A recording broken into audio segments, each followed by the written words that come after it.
नमस्कार. मी Bhaskar Mhatre, secretary, Maharashtra state cooperative housing federation. ज्या बिल्डिंगचं वय 15 वर्षाच्या वर आहे त्या बिल्डिंगचं स्ट्रक्चरल ऑडिट करणं हे बंधनकारक आहे. स्ट्रक्चरल ऑडिटर बऱ्याच वेळा C1, C2A, C2B असे रिमार्क देतात आणि त्या रिमार्क्सबद्दल फेडरेशन ऑफिसमध्ये बऱ्याचशा क्वेरीज येतात आणि त्याबद्दलची संपूर्ण माहिती देण्यासाठी आज आपण ॲडव्होकेट श्री प्रसाद परब सरांना इथे आमंत्रित केलेलं आहे. धन्यवाद Mhatre sir. Today's rapidly growing एन्व्हायरमेंटमध्ये especially cities like Mumbai, Navi Mumbai, Thane, Pune आणि ह्यामध्ये जर आपण बघितलं तर इथे redevelopment is not a choice असं आपण म्हणू शकू की रिडेव्हलपमेंट रादर एक नीड झालेली आहे. रादर बिल्डिंगच्या डिटोरिएशन डॅमेजमुळे असणारी एक गरज निर्माण झालेली आहे असं आपण त्याला कन्क्लूड करू शकू. पण मग जर आपण बघितलं की डॅमेज आणि डिटोरिएशन आपल्याला ॲसर्टेन करतो कसं, तर त्यासाठी आपल्या बायलॉ नंबर 76मध्ये जे दिलेलं आहे स्ट्रक्चरल ऑडिट, या स्ट्रक्चरल ऑडिटच्या स्वरूपामध्ये आपण ते आपला डॅमेज आणि डिटोरिएशन जे आहे त्याची मोजमाप किंवा त्याचं जे काही नीड आहे ते आपल्याला त्यामध्ये दिसतं. आणि मग स्ट्रक्चरल ऑडिट बायलॉज नंबर 76मध्ये सांगितलं आहे की 15 इयर्स अबाव बिल्डिंग असेल तर then structural audit shall be done every after 5 years, आणि if the building age is above 30 years then the structural audit has to be done every after 3 years. मग ज्या वेळेला आपण स्ट्रक्चरल ऑडिट करतो त्यावेळेला structural engineer जे कॉर्पोरेशन्सच्या empanel लिस्टमध्ये असतात त्यांना आपण बोलवतो आणि त्यांच्याद्वारे, म्हणजे ते एक्सपर्ट असतात आणि त्यांच्याद्वारे आपण बिल्डिंगचा स्ट्रक्चरल ऑडिट रिपोर्ट करून घेतो. स्ट्रक्चरल ऑडिट रिपोर्टमध्ये मुख्यतः जर आपण बघितलं तर रिमार्क्स आपल्याकडे येतात ते म्हणजे C3, C2B, C2A आणि C1 असे आपल्याला वेरियस रिमार्क्स युजली आपल्या स्ट्रक्चरल ऑडिट रिपोर्टमध्ये पाहायला मिळतात. आणि मग हे रिमार्क्स काय आहेत ह्याबद्दल आज आपल्याला विश्लेषण करायचं आहे. तर जर आपण बघितलं की स्ट्रक्चरल ऑडिट जे केलं जातं तर ते बिल्डिंगची लाईफ जी आहे त्या लाईफ संदर्भातला हा विषय आहे. लाईफ म्हणजे त्या बिल्डिंगची जी स्ट्रेंथ आहे, ती बिल्डिंग ज्या कारणासाठी तिथे उभी आहे, रेसिडेन्शियल असो, कमर्शियल असो, इंडस्ट्रियल असो का व्हेरियस रिझन असो, त्या रिझनला सफाईस म्हणजे ती त्या लोकांना तिथे इनहॅबिटेट करण्यासाठी योग्य आहे का, तर हा विषयासाठी स्ट्रक्चरल ऑडिट जे आहे ते प्रामुख्याने केलं जातं.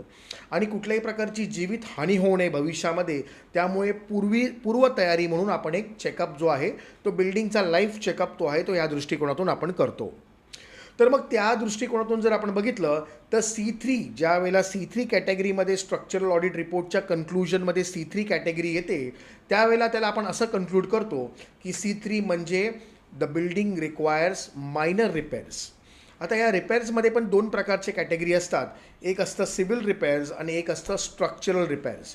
स्ट्रक्चरल रिपेअर्स म्हणजे जे आपल्या बिल्डिंगचे स्ट्रक्चरल मेंबर्स आहेत जसं की कॉलम्स, बीम्स, स्लॅब्स, फाउंडेशन्स, ह्याला जर काही स्ट्रक्चरल रिपेअर्स रिक्वायरमेंट असेल तर त्या स्ट्रक्चरला असणारी रिपेअर असल्यामुळे त्याला आपण स्ट्रक्चरल रिपेअर बोलतो. पण जर कुठले तरी भिंतीला म्हणा किंवा पेंटिंगचं काम आपण करतो म्हणा किंवा भिंतीमध्ये प्लॅस्टरमध्ये असलेले क्रॅक्स म्हणा ते रिफिल करतो त्याला आपण सिव्हिल रिपेअर्स बोलतो. आणि मग मायनर रिपेअर्समध्ये मग काही प्रमाणामध्ये स्ट्रक्चरल रिपेअर्स मायनर असेल किंवा तुम्हाला सिव्हिल म्हणजे भिंतीमध्ये काही क्रॅक्स आलेले असतील, लिकेज, सीपेजचा काही इश्यू असेल तर अशा आपल्याला C3 कॅटेगरीमध्ये तो रिपोर्ट येतो. C2 कॅटेगरीमध्ये दोन भाग केलेले आहेत, एक C2A आहे आणि एक C2B आहे. C2B पहिला जाणून घेऊया. C2B ज्या वेळेला रिमार्क आपल्याकडे रिपोर्ट स्ट्रक्चरल ऑडिट रिपोर्टमध्ये कन्क्लुजनमध्ये येतं त्यावेळेला C2B म्हणजे मेजर स्ट्रक्चरल रिपेअर्स आपल्याला बिल्डिंगचे करायचे आहेत. बिल्डिंग आपली जुनी झालेली आहे, डिटोरिएट झालेली आहे आणि आपले स्ट्रक्चरल एलिमेंट्स जे आहेत कॉलम, बीम्स, स्लॅब्स ह्यामध्ये आपल्याला प्रामुख्याने स्ट्रक्चरल रिपेअर्स करणं गरजेचं आहे असं त्या ऑडिट रिपोर्ट आपल्याला C2B कॅटेगरीचा सांगतो. पण मग तिथे अजून एक गोष्ट महत्त्वाची आहे. C2B म्हणजे तुम्ही तुमच्या बिल्डिंगचं मेजर स्ट्रक्चरल रिपेअर्स करू शकता पण तुम्हाला बिल्डिंग वेकेट करायची किंवा इविक्ट करायची गरज नाही. लोक त्या बिल्डिंगमध्ये राहू शकतात आणि राहूनही आपल्याला स्ट्रक्चरल रिपेअर्स करता येतील. त्याचप्रमाणे C2A कॅटेगरी जी आहे, C2A कॅटेगरी देखील सेम आहे, म्हणजे मेजर स्ट्रक्चरल रिपेअर्स आपल्या बिल्डिंगला गरज आहे, पण ह्या केसमध्ये तुम्हाला पार्शली किंवा फुल्ली इविक करावा लागेल.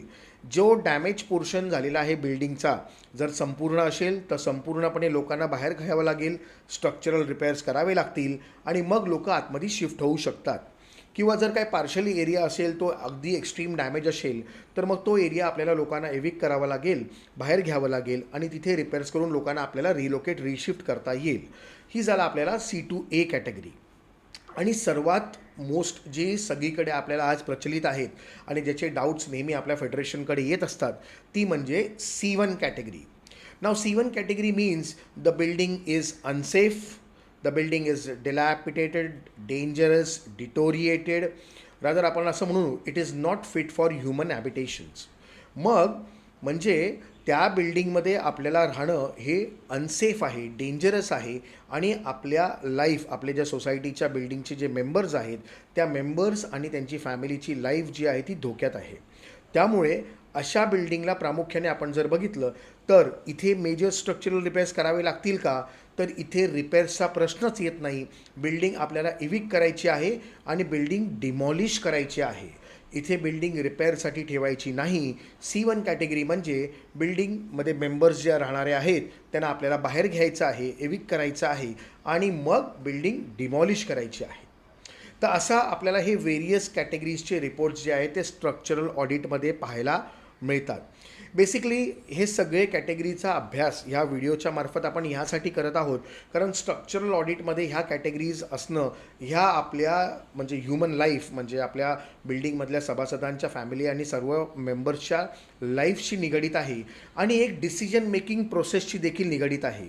हा डिसिजन मेकिंग प्रोसेस कुठला, तर एकतर दोन वेज जे आपल्याकडे आहेत ते म्हणजे एकतर मेजर रिपेअर्स करावं, स्ट्रक्चरल रिपेअर्स करावं का बिल्डिंग रिडेव्हलपमेंट करावी. आणि मग हे दोन मार्गाचा निर्णय जो आहे तो ह्या रिपोर्टमधनं त्याचं जे आहे त्याची सुरुवात होत आहे आणि म्हणून आपल्याला हा जो पर्टिक्युलर विषय आहे हा घेणं ह्या व्हिडिओच्या मार्फत आपल्याला एकदम गरजेचं वाटलं आणि त्यामुळे फेडरेशननी हा जो विषय आहे आपल्यासमोर आणलेला आहे.